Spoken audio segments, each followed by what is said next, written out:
Bonjour les étudiants, aujourd'hui on va traiter l'exercice 5 de la série 2.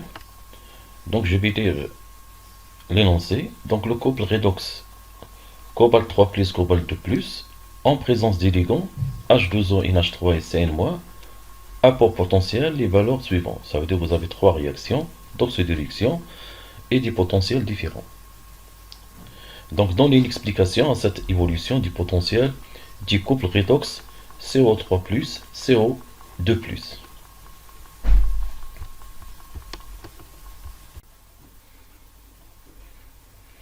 Donc pour déterminer pourquoi nous avons un potentiel positif, bien qui est proche de zéro, bien négatif, il faut savoir que le potentiel d'une réaction dépend de la nature du ligand. C'est une fonction de la nature du ligand. Ça veut dire que vous avez généralement des ligands faibles et des ligands forts. Dans ce cas-là, on parle de la série spectrochimique. Ça veut dire la molécule de NH3, il sépare de part et d'autre les ligands qui créent un champ faible et les ligands qui créent un champ fort. Vous avez le I-, c'est le ligand ayant un champ faible, et le monoxyde de carbone, c'est le ligand ayant un champ très fort. Donc à gauche de NH3, vous avez les ligands faibles, et à droite de NH3, vous avez les ligands forts. Et la molécule de NH3, c'est un ligand intermédiaire, ça veut dire il peut créer un champ fort comme il peut créer un champ faible. Dans le cas de notre réaction, vous avez le complexe COH2O6 lorsqu'il capte un électron, il va nous donner le complexe COH2O6. Comme je l'ai dit, donc le cobalt est entouré d'une molécule de H2O. Donc si on regarde la série spectrochimique, la molécule de H2O se trouve à gauche de NH3. Donc c'est un ligand faible. Et par conséquent, la configuration électronique sera Hauss-spin. Ça veut dire pour le complexe COH2O6 donc le cobalt, c'est un 3D6, pardon. Ça veut dire puisque la configuration est Hauss-spin, ça veut dire on va respecter la règle de Hund. Ça veut dire on va remplir les niveaux T2G et EG par des électrons à spin parallèle. Donc les 5 électrons tout d'abord. Lorsqu'on a rempli T2G, EG, le sixième électron, on va le mettre sur le niveau T2G.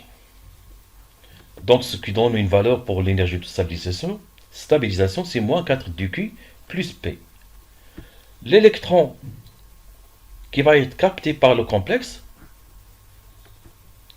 donc on va le mettre sur le niveau T2G. Ça veut dire soit il aura une configuration 3D7, ça veut dire le septième électron, on va le mettre sur le niveau T2G, par conséquent l'énergie de stabilisation devient moins 8 dQ plus 2P. Vous voyez, le passage de cette configuration à cette configuration, vous voyez que le complexe a gagné moins 4 dQ. Et par conséquent, puisque le complexe a gagné une énergie de moins 4 dQ, donc le complexe va gagner une stabilité. D'où la réaction va évoluer dans le sens direct. D'où le potentiel, il est positif.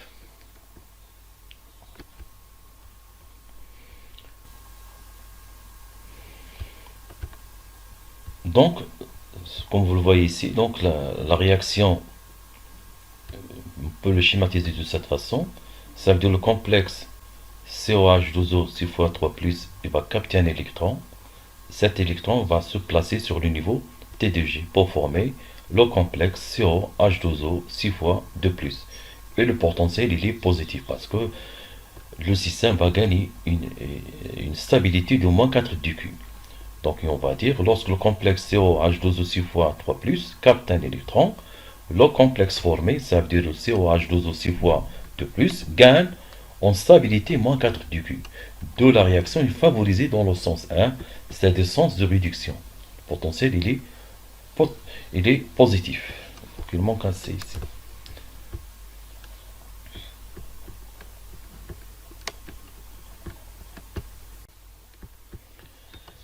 Pour la deuxième réaction,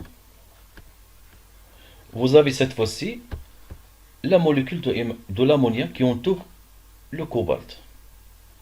Et comme vous le savez, que la molécule de NH3 est un ligand intermédiaire. C'est la molécule qui sépare les ligands ayant un champ faible et les ligands ayant un champ fort. Et c'est la raison pour laquelle le potentiel aura une valeur proche de 0. Et on va dire que NH3 est un ligand intermédiaire, c'est-à-dire qu'il peut créer un champ fort ou faible. D'où le potentiel est faible, proche de 0.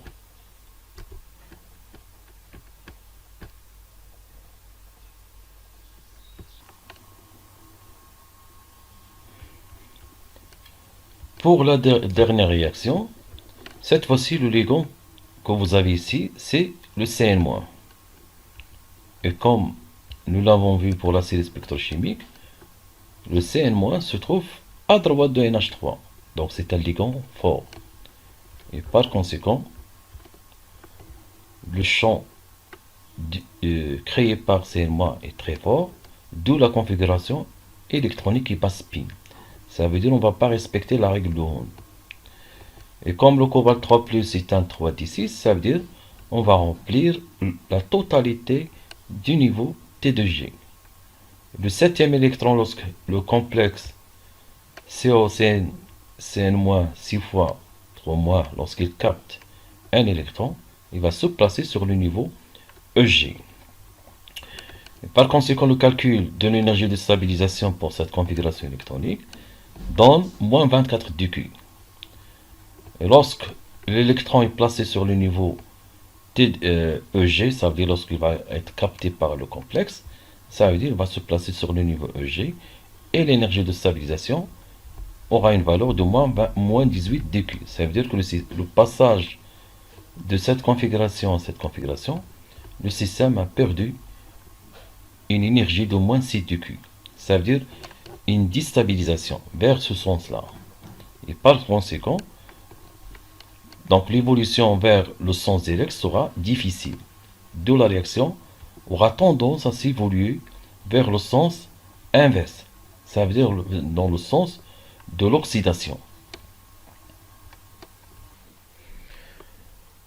On va dire donc que le complexe CN 6 fois 3-, lorsqu'il capte un électron, il perd une stabilité de moins 6 dQ.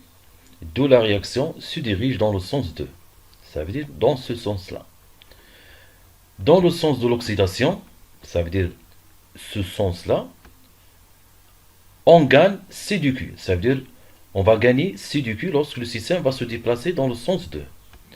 Par conséquent, le couple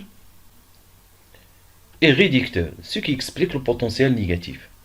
Donc on peut schématiser la réaction de cette façon. Ça veut dire la réaction va évoluer dans le sens indirect. Ça veut dire le sens 2, ça veut dire dans le sens de l'oxydation. Merci de votre attention.